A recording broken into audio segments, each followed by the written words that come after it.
नमस्कार दोस्तों, welcome to education therapy. मैं हूं अखिलेश। आज मैं आप लोगों को डाल्टन्स का जो परमाणु सिद्धांत है उसके बारे में बताऊंगा। देखिए, डाल्टन एक वैज्ञानिक थे। उन्होंने परमाणुओं के बारे में बहुत सी विचारधाराएं अपनी प्रस्तुत की थी। ठीक है, कणों का निर्माण कैसे हुआ, कोई पदार्थ का निर्माण कैसे हुआ, ये सारी चीज़ें डाल्टन जी ने बताई थी। अब इन्होंने अपने सिद्धांत में क्या क्या चीज़ें बताई थी, उन चीज़ों को हम आज जानेंगे। ठीक है, तो सबसे पहले तो इन्होंने बताया था कि सभी द्रव्य परमाणुओं से निर्मित होते हैं। सभी द्रव्य का मतलब यहाँ मान लीजिए द्रव्य ना कह के, आप कंफ्यूजन अगर हो रहा हो तो आप इसको कह दीजिए पदार्थ। सभी पदार्थ परमाणुओं से निर्मित होते हैं, यानी हर चीज, मिट्टी है, आपका कागज है, कलम है, पेंसिल है, ये सब कुछ, पानी है, ये सब कुछ किससे बना है? सब कुछ परमाणु से ही निर्मित होता है। ठीक है, और यही परमाणु रासायनिक अभिक्रिया में भाग लेते हैं। ठीक है, हमें पता है कि रासायनिक अभिक्रिया में परमाणु ही भाग लेते हैं। तो जब पदार्थ परमाणु से निर्मित है तो वो रासायनिक अभिक्रिया में भाग भी लेते हैं। तो पहली चीज इन्होंने ये बताई थी। उसके बाद इन्होंने फिर कहा कि परमाणु अविभाज्य सूक्ष्मतम कण है, यानी परमाणु को विभाजित नहीं किया जा सकता। ये डाल्टन थ्योरी में डाल्टन जी के द्वारा कहा गया।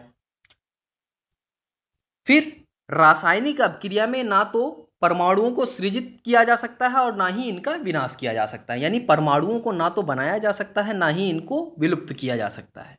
ठीक है, हालांकि आपको पता होगा कि इनकी ये बात कि परमाणु अविभाज्य सूक्ष्मतम कण है, ये गलत साबित हो गई थी। बाद में काफी रिसर्च के बाद पता चला कि परमाणु को भी विभाजित किया जा सकता है 3 कणों में, इलेक्ट्रॉन, प्रोटॉन और न्यूट्रॉन में। ठीक है, चलिए, तो वो तो बाद की बात है। अभी डाल्टन थ्योरी हम देख रहे हैं, तो डाल्टन थ्योरी जानते हैं। चलिए, इसके बाद इन्होंने फिर कहा कि दिए गए तत्व या जो भी पदार्थ है हमारे पास, या तत्व जो भी है, कि सभी परमाणुओं का द्रव्यमान एक रासायनिक गुणधर्म समान होता है। अब जाहिर सी बात है, देखिए, अगर ऑक्सीजन गैस की बात की जाए तो उसमें ऑक्सीजन गैस में ऑक्सीजन मौजूद होगा, ऑक्सीजन के ही परमाणु होंगे, सारे परमाणु ऑक्सीजन के ही होंगे।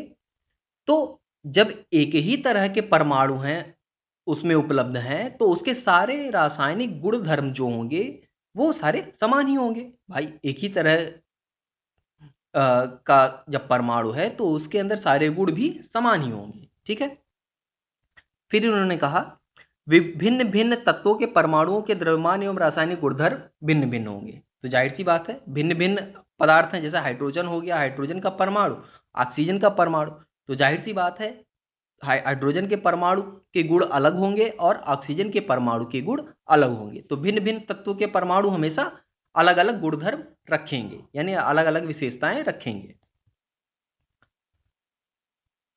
फिर कहा इन्होंने भिन्न भिन्न तत्वों के परमाणु परस्पर छोटी पूर्ण संख्या के अनुपात में संयोग कर यौगिक निर्मित करते हैं।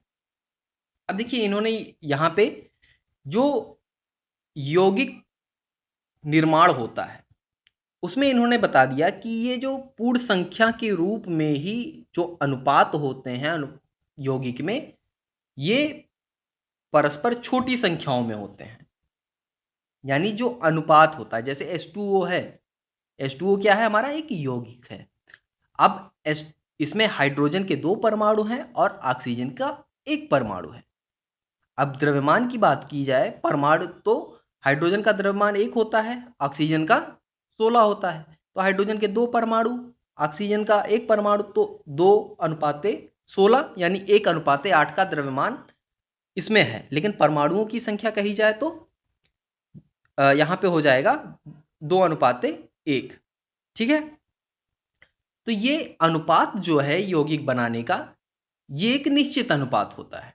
ठीक है, चलिए, फिर इन्होंने कहा किसी भी यौगिक में परमाणुओं की सापेक्ष संख्या एवं प्रकार निश्चित होते हैं। बिल्कुल सही बात है। अब पानी का एक अणु है तो H2O है, तो इसमें जो परमाणुओं की संख्या क्या है? निश्चित है।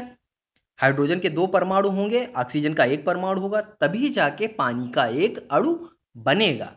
यानी परमाणुओं की संख्या निश्चित हो गई है यहाँ पे और प्रकार भी निश्चित हो गया।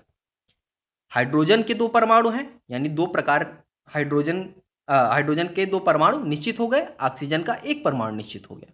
ठीक है, टोटल 3 परमाणु हैं और ये मिलके हमारा पानी का एक अणु बनाते हैं।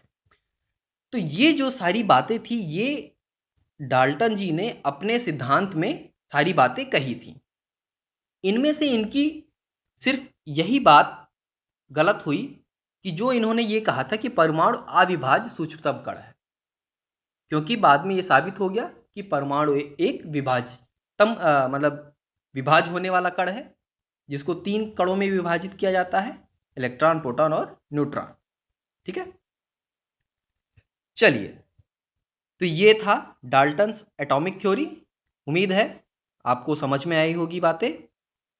अगर कोई डाउट है, कहीं कोई दिक्कत है, तो आप कमेंट बॉक्स में अपना प्रश्न पूछ सकते हैं। तो आज के लिए बस इतना ही, मिलते हैं नेक्स्ट वीडियो में, तब तक के लिए धन्यवाद।